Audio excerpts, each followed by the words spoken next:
लखनऊ में सीएम योगी ने पशुपालन और दुग्ध विकास विभाग की समीक्षा बैठक में अधिकारियों को जरूरी निर्देश दिए और इस दौरान सीएम ने कहा कि गाय के गोबर से बने पेंट का सरकारी भवनों में इस्तेमाल किया जाए, जिसका उद्देश्य है प्राकृतिक पेंट निर्माण को बढ़ावा देना। वहीं सीएम ने गरीब परिवारों को एक एक दुधारू गोवंश भी उपलब्ध कराने के निर्देश दिए।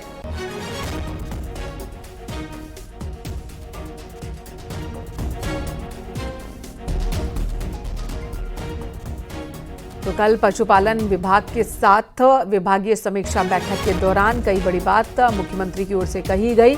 इसी बीच ये बात भी रखी गई कि गोबर से पेंट बनाया जाए, जिसका इस्तेमाल सरकारी विभाग के दफ्तरों में किया जाए, सरकारी भवनों में इस्तेमाल किया जाए इस पेंट का, ताकि प्राकृतिक पेंट के निर्माण को बढ़ावा मिले और इस तरह के प्लांट और बढ़ाए जाएंगे। ऐसी बातें भी हुई हैं, चर्चा हुई है इस मीटिंग के दौरान।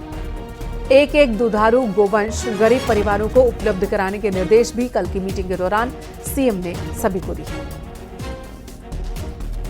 बैठक में मुख्यमंत्री योगी आदित्यनाथ ने जो पशुधन विभाग के तमाम अफसर रहे उनको सीधे तौर पर निर्देशित किया, जो गरीब परिवार हैं, गांव में रहते हैं, उनको एक एक गौवंश उपलब्ध कराया जाए, यानी कि एक गाय उनको उपलब्ध कराई जाए, जिससे कि उनकी रोजी रोटी बढ़ सके। और यही नहीं, मुख्यमंत्री योगी आदित्यनाथ ने जो भूसा बैंक हैं गौशालाओं में, उनकी स्थापना के भी निर्देश सीधे तौर पर अफसरों को दिए हैं। और गौशालाएं जो हैं उनमें सीसीटीवी कैमरे मुख्यमंत्री योगी आदित्यनाथ ने लगाने के निर्देशित किया है अफसरों को। कैमरामैन मनोज शाही के साथ संकेत मिश्रा, न्यूज़ 18 लखनऊ। लखनऊ में विश्व हिंदू रक्षा परिषद की ओर से धर्म संसद को लेकर मौलाना शहाबुद्दीन रजवी का बयान सामने आया। उन्होंने कहा कि धर्म संसद का मकसद मुसलमानों के लिए डर का माहौल पैदा करना है। 1000 साल बाद भी देश हिंदू राष्ट्र नहीं बन सकता। जो लोग हिंदू राष्ट्र का ख्वाब देख रहे हैं, उनका ख्वाब चकनाचूर हो जाएगा। देखिए,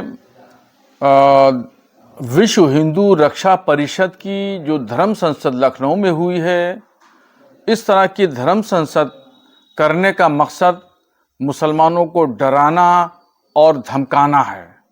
और इसके अलावा धर्म संसद से और कोई समाज को ताकत मिले या समाज में सुधार पैदा हो, ये मकसद नहीं होता है। इससे पहले हरिद्वार में धर्म संसद हुई, उसमें मुसलमानों के खिलाफ जहर उगला गया। और ये जो धर्म संसद है, ये भी इसी नेहज की और इसी तरीके पे थी।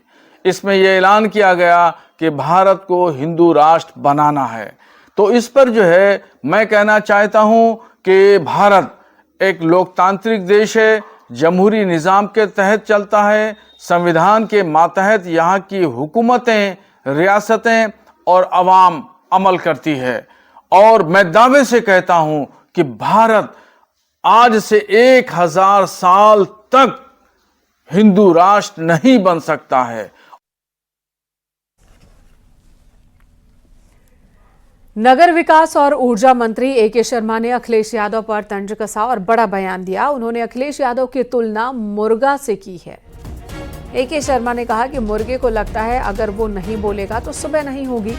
उन्हीं में से एक हैं अखिलेश यादव। उन्होंने कहा कि जब हमने वन नेशन वन इलेक्शन की बात की तो अखिलेश ने कहा कि ये तो पहले भी होता रहा है।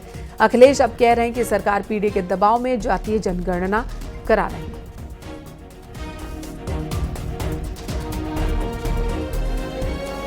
अखिलेश जी को एक बीमारी है। वो बीमारी ये है कि हमारे यहाँ कहते हैं कि पिसान पोत के भंडारी बनना। सुना है आपने? पिसान पोत के भंडारी ये कहते हैं, जब वो एक राष्ट्र एक चुनाव की बात आई तो उन्होंने कहा कि ये तो पहले भी होता था, 52 में भी होता था, 67 तक हुआ। अब कहते हैं कि हमने पीडीए के डर से जातीय जनगणना हुई। तो बहुत सारी बातें हैं जिसमें उनको लगता है कि अगर वो नहीं होते, मैंने एक बार इस बात को पहले भी कहा है कि कई मुर्गे ऐसे होते हैं कि उनको लगता है कि वो बांग नहीं देंगे तो सुबह नहीं होगी। उन्हीं में से एक अखिलेश यादव भी।